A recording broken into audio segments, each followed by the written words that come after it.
वस्त अप्रैल से जो गर्मी की लहर पाकिस्तान में इस वक्त मौजूद है, उसकी वजह से बिजली की तलब में 1/3 इजाफा यानी 30% से ज़ायद इजाफा है पिछले साल के मुकाबले में।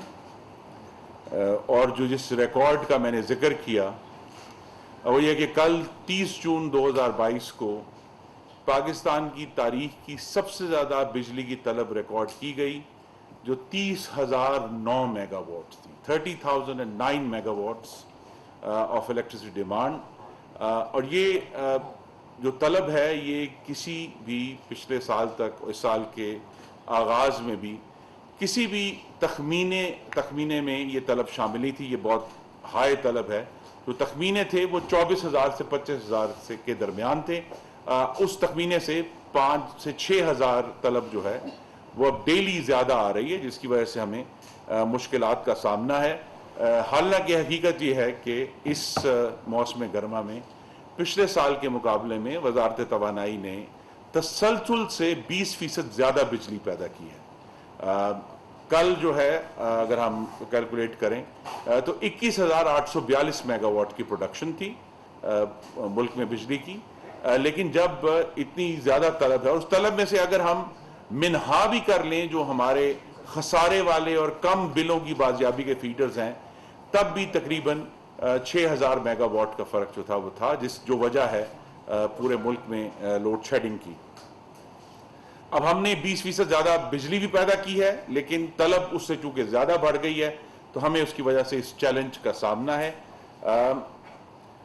जो बात आपको समझने की हुई है कि आज भी 2 जून बल्कि जुलाई 2022 में पाकिस्तान में जो बिजली की पैदावार है उसकी बुनियाद और उसका बहुत बड़ा हिस्सा सिर्फ वही है जिसका इफ्तिताह, जिसका संगे बुनियाद मोहम्मद नवाज शरीफ ने बतौर वज़ीर आज़म 2013 से 17 के दरमियान रखा था।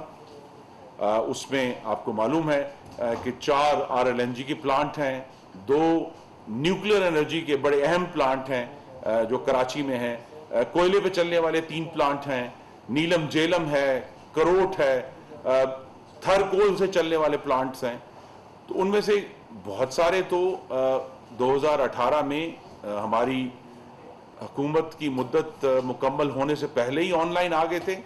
उसके बाद भी जो ऑनलाइन आए हैं, जिनमें 2 न्यूक्लियर प्लांट जो कराची के हैं, K2 और K3, और अभी परसों जो है जिसका कमर्शियल ऑपरेशन शुरू हुआ है करोट हाइड्रो इलेक्ट्रिक का 720 मेगावाट। ये तमाम वो प्लांट्स हैं जो नवाज शरीफ के हाथ के लगाए हुए हैं, और आइंदा आने वाले साल में भी मजीद हमें 5,000 मेगावाट जो नई ऐड होगी कैपेसिटी इंशाअल्लाह, वो भी सब वही प्रोजेक्ट्स हैं जो मुस्लिम लीग नून ने जिन्हें शुरू किया था और अब वो मुकम्मल हो रहे हैं। उसमें कुछ सोलर के हैं और हवा के भी, हवा से बिजली बनाने वाले प्लांट भी शामिल हैं। जो पहली बात हमें सबको समझने की है कि ये जो इमरानी झूठ था कि कहीं मुल्क में बहुत ज्यादा बिजली पैदा हो गई है और हमारे पास बहुत ज्यादा वाफर बिजली है, पाकिस्तान के अवाम उसका रोजाना तजर्बा कर रहे हैं कि वो इमरानी दावा गलत और झूठ था। हुआ ये कि कोविड की वजह से 2 साल पाकिस्तान में बिजली की तलब जो है वो दबी रही है, सप्रेस हुई है, क्योंकि बहुत जगह पे शुरू में फैक्ट्रियां बंद थी, कारोबार बंद थे, कारोबार में कमी थी, तो लिहाजा वो बिजली की डिमांड सप्रेस हुई। ये पहला साल है 2 साल के कोविड के बाद जब पाकिस्तान की मुईशत जो है वो पूरी तरह इस वक्त चार्ज अप है।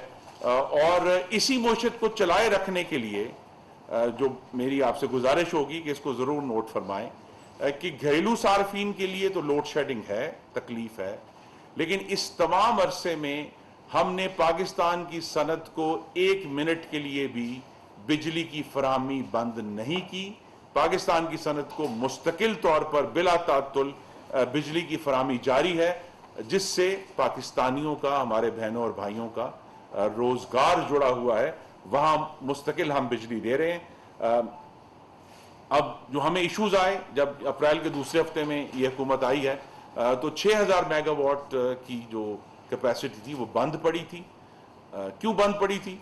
क्योंकि उसके लिए ईंधन नहीं खरीदा गया था। कहीं गैस नहीं खरीदी गई, कहीं कोयला नहीं खरीदा गया, कहीं फर्नेस ऑयल नहीं खरीदा गया, और उसके जरिए वो कोई अपनी मिसमैनेजमेंट कर रहे थे। उनका ये ख्याल था कि शायद इस तरीके से कोई बचत हो सकती है, लेकिन हमने वो तमाम की तमाम कैपेसिटी जो है उसको चालू किया है, सवाए एक के जो K2 का न्यूक्लियर प्लांट है, जिसकी कुछ अरसे के बाद, हर 2 साल के बाद रीफ्यूलिंग होती है, एक रीफ्यूलिंग प्रोसेस है, वो इस वक्त जारी है। और हमें ये उम्मीद है कि इंशाल्लाह वो 1100 मेगावाट जो हैं वो 10 तारीख से पहले पहले, ईद के दिन से पहले पहले इंशाल्लाह वो अपना जो प्रोडक्शन है वो शुरू कर देंगे।